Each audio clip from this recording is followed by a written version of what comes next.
À quand arrêteras-tu avec ce péché? Jusqu'où tu veux aller avec ce péché? À quand arrêteras-tu avec cette faiblesse qui est là dans ta vie?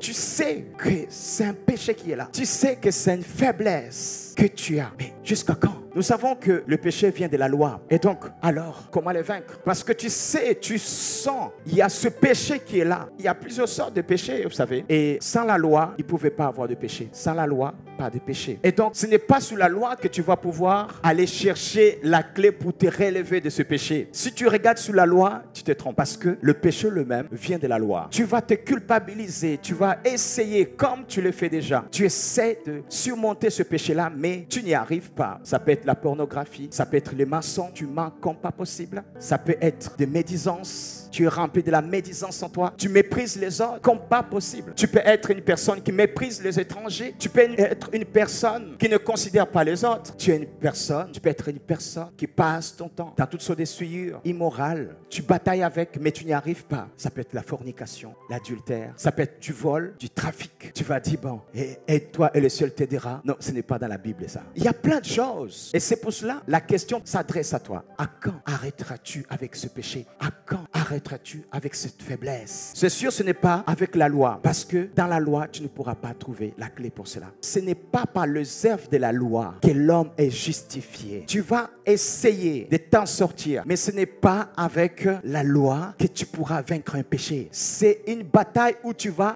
être vaincu. Parce que le péché découle de la loi même. Si tu cherches les œuvres de la loi pour pouvoir surmonter les péchés, en fait, compte, tu seras une personne qui sera meurtrie encore davantage. Parce que ça sera la culpabilité, ça sera jugement. Tu ne vas même pas te supporter toi-même. Tu ne pourras jamais te considérer. À un moment donné, tu ne pourras même plus vouloir te regarder dans le miroir. Parce que tu vas dire non, cette personne-là, non, ne mérite pas. Ne mérite même pas de vivre à un moment donné. Tellement que l'ennemi, le poids de la loi va pouvoir te mettre à terre.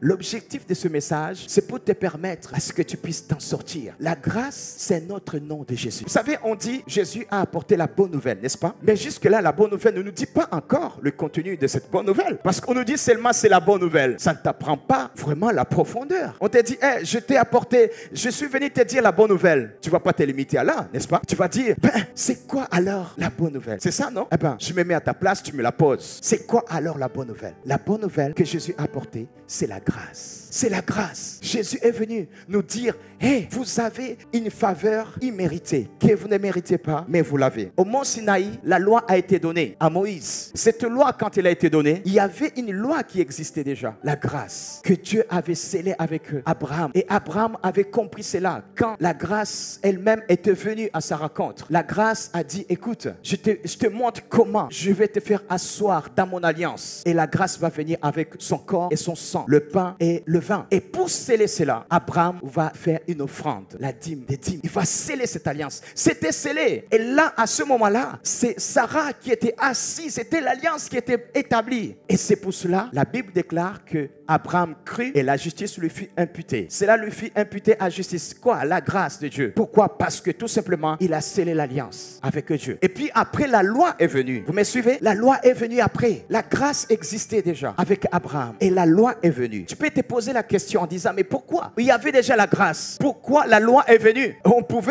Pourquoi venir nous compliquer les choses? On peut se dire ça. Comme ça, on serait resté dans la grâce. Non. Ici, l'apôtre Paul répond à la question en disant, elle a été donnée ensuite à cause des transgressions, jusqu'à ce que vint la postérité. C'est qui la postérité? C'est Jésus, à qui la promesse avait été faite. Elle a été promulguée par des anges au moyen d'un médiateur, à travers qui le message, la loi a été donnée. Nous le connaissons, c'est Moïse. La foi étant venue, nous ne sommes plus sous ces pédagogues. C'est qui les pédagogues? La loi. Nous ne sommes plus sous cet enseignant. La loi est venue. Il a dit, écoute, tu fais ça, tu es coupable. Tu vas à la mort.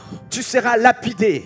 Vous savez, si c'était la loi, réellement la loi, ici, personne ne pouvait rester. Vous serez déjà lapidé. Des choses qui ont été faites, des gens qui ont commis des avortements, des gens qui ont commis plein d'autres choses, seraient... Mais heureusement, la grâce est venue. Ici, il est écrit, la foi étant venue, nous ne sommes plus sous ces pédagogues. Nous ne sommes plus sous la loi. Tu dois comprendre cela. Tu n'es plus sous la loi. Tu n'es plus sous cet enseignant, ce pédagogue qui est la loi. Tu dois comprendre cela. sors de ces craquants de la loi. Sens-toi que non, ce n'est plus lui ton enseignant. Quel enseignant on nous a laissé? Le Saint-Esprit. D'abord, Jésus-Christ est l'enseignant. Il s'appelle Rabbi, le maître, l'enseignant. Et celui-là, c'est celui-là qu'on nous a envoyé, mes frères et sœurs. On nous a envoyé pour qu'il puisse venir, eh bien, nous enseigner. Et donc, l'apôtre Paul nous dit ceci. Il explique bien les choses en disant, il faut comprendre bien les choses. Nous ne sommes plus sous ces pédagogues. Un pédagogue, c'est un enseignant. Ne laisse plus que ce soit la loi qui t'enseigne les choses. Ne laisse plus que la loi puisse dicter ta vie actuelle. Parce que tu as un autre enseignant qui s'appelle Jésus-Christ, qui est la grâce. C'est lui l'enseignant aujourd'hui, mes frères et sœurs. Jésus, quand il va partir, l'enseignant, le maître, le rabouni, quand il va partir, il va dire, je ne vous laisserai plus orphelins, mais je vous enverrai l'autre consolateur qui vous enseignera toutes choses. Il s'appelle le Saint-Esprit, mes frères et sœurs. Le Saint-Esprit a été donné pour t'enseigner toutes choses, pour enseigner, pour établir une pédagogie dans ta vie, pour que tu puisses comprendre comment faire, comment agir. Et donc, ce n'est plus la loi. L'apôtre Paul était clair là-dessus. Nous méritons ces pédagogues qui est le Saint-Esprit. Nous méritons le rabouni, le maître.